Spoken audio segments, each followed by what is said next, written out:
হিজলায় ৩ বছর কাগজের নিচে বসবাস, ভয়ে স্ত্রী সন্তান নিয়ে ঘর ছাড়া। এমন কতই দল করে অন হে দলের পর হইতে হেরা আমাকে মারিয়া দরিয়া বাড়িতে সব খেদাইয়া দিছি। জামাই এই রহিম বক্সে জামাই আর হেলান মোল্লা আর এই মুসলিম বাড়ি আমার মামা হুর।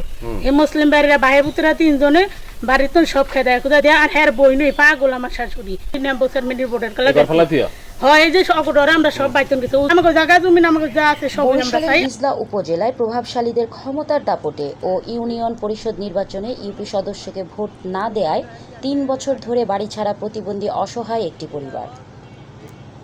বসলে বেহারি আবার ওহলে কতটুকু জরুরি লইয়া সেই জরুরি বেচলে এই গণ্ডগোলটা হয়েছে মোকাবিলা হয়েছে এরপরে হে তার ঘরে থাকতে দেয় না হে কাজের বন্ধ হয়েছে এই বাড়িতে যাই এই বাড়ির এই ঘরের মধ্যে গণ্ডগোল করছে বিভিন্ন জায়গায় মানসিক অশান্তিতে।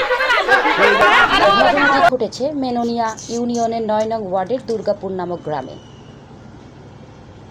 অভিযোগ রয়েছে ইউপি সদস্য নোমান সর্দার তার পালিত বাহিনী দিয়ে বিভিন্ন সময় এই পরিবারকে নির্যাতন করছেন। এছাড়া কয়েকটি পরিবারের কাছ থেকে সরকারি খাস জমি স্ট্যাম্পে লিখিত করে চড়া মূল্যে বিক্রি করছেন এই ইউপি সদস্য। কে করবে তাদের বিচার? এরাই তো এলাকার বিচারক। থেকে নোমান সর্দার এই জমি কি দলিল করে দিছে না স্ট্যাম্প 25,000 টাকা 25,000 টাকা কয় কার কাছে বিক্রি করছে আর হের বাগনির কাছে 4 করা আর বাগনার হুবু কিনছে 3 করা খাস জমিদার বাবার নামে এরপর আমরা বাড়ি করছি 30 বছর কাঠের জমি 30 বছরের উপরে আমরা এনে বাড়ি করছি মতো অনেক নির্বাচন এই পরিষদের নির্বাচন আইসে মতো নাম করে এরা থাকতে দিব না বলেন টাকা দিয়েছি না আমাকে ডরে টাকা দিয়েছি ঘর দুয়ার ভাঙিয়ে হেলাই দিব আর কি আর থার তো আর কোনো জায়গা নেই আর কি আর মেলিগা দিছি ডরে টাকা কারে দিছেন দিছি নোমান সর্দার কত টাকা দিছেন 1,20,000 1,20,000 না বাড়ি করে সব কমপ্লিট করে রয়েছে।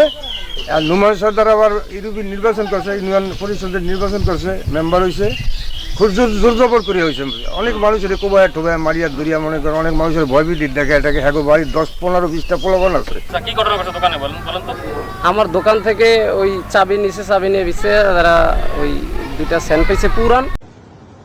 নির্যাতন সইতে না পেরে শ্বশুর শাশুড়ি ঢাকায় চলে গেছেন বলে অভিযোগ করেন পুত্রবধূ ইয়াসমিন।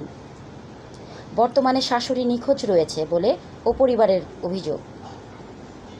কোনো উপায় না পেয়ে একই এলাকার সবুজ ব্যাপারীর গোয়াল ঘরে থাকেন নির্যাতনের শিকার প্রতিবন্ধী স্বামী সত্তার মোল্লা ও তার 3টি সন্তান। এই বিষয়ে ইউপি সদস্য নোমান সর্দার বলেন, এ ঘটনা মিথ্যা ও সাজানো নাটক। খাস জমির বিষয়ে তিনি বলেন, কারো কাছে জমি বিক্রি করিনি, সব জমি আমার নিজের নামেই রয়েছে।